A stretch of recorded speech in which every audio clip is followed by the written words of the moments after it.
അസ്സലാമു അലൈക്കും വറഹ്മത്തുള്ളാഹി. ഒരു സംശയം, മുമ്പ് ചോദിച്ച ചോദ്യങ്ങളൊക്കെ പരിശോധിച്ചപ്പോൾ കണ്ടില്ല.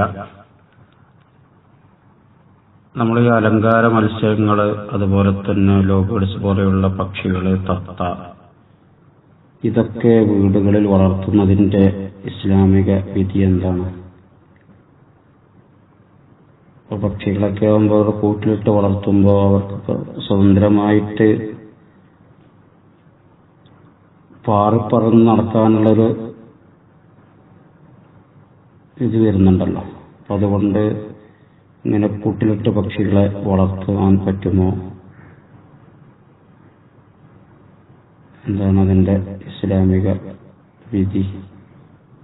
അസ്സലാമു അലൈക്കും. വഅലൈക്കും അസ്സലാം വറഹ്മത്തുള്ളാഹി. പക്ഷികൾ, മത്സ്യങ്ങൾ, ഇവയെ ശബ്ദം കേട്ട് ആനന്ദിക്കുക, അവയുടെ നിറം കണ്ട് ആസ്വദിക്കുക, ഇതിനു വേണ്ടി കൂട്ടിലിട്ട് വളർത്തൽ. സുഇലൽ ഖഫാലു അൻ ഹബ്സി തുയൂരി ഫി അഖ്ഫാസിൻ.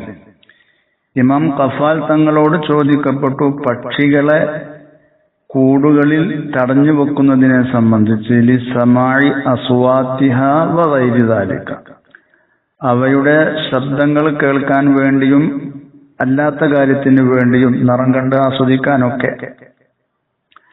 ഫഅജാബ ബിൽ ജവാസി, ബഹുമാനപ്പെട്ട ഇമാം ഖഫാൽ റഹ്മത്തുള്ളാഹി അതിന് മറുപടി നൽകി, അത് അനുവദനീയമാണ്. ഇദാ തഅഹദഹ മാലികുഹ, ആ പക്ഷികളുടെ ഉടമ അവയെ പരിപാലിക്കുന്നുണ്ടെങ്കിൽ, ബിമാ തഹ്താജു ഇലൈഹി, ആ പക്ഷികൾ ആവശ്യമായ ഒരു കാര്യം കൊണ്ട് അവക്ക് വേണ്ട ഭക്ഷണം നൽകി മറ്റു കാര്യങ്ങൾക്ക് നൽകി അവയെ പരിപാലിക്കുന്നുണ്ടെങ്കിൽ ഇത് അനുവദനീയമാണ്. കൽ ബഹീമത്തി തുർബത്തു, നമ്മൾ കെട്ടിയിടുന്ന മൃഗങ്ങളെ പോലെ വീട്ടിൽ മൃഗങ്ങളെ വളർത്താറുണ്ട്.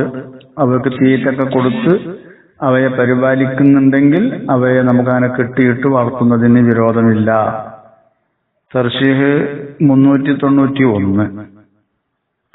വയഹില്ലു ഹബ്സുമാ യന്തഫിഉ ബിസൗതിഹി ഔ ലൗനിഹി. വയഹില്ലു ഹലാലാണ്, അനുവദനീയമാണ്.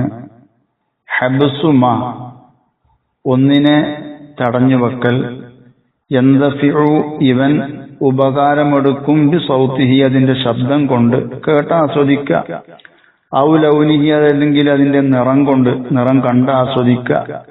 ഇങ്ങനെയുള്ള ജീവികൾ, മത്സ്യാണെങ്കിലും പക്ഷികളാണെങ്കിലും ഏതാണെങ്കിലും, അവയെ തടഞ്ഞു വെക്കൽ അവനക്ക് അനുവദനീയമാണ്. തുഹ്ഫ 9337. അപ്പോ ഇവിടെയും അവയെ പരിപാലിക്കണം, അവയെ ഭക്ഷണം കൊടുക്കണം, അങ്ങനെയൊക്കെയുള്ള കാര്യങ്ങൾ ചെയ്യാം. അതിന് വിരോധമില്ല, അനുവദനീയമാണ്.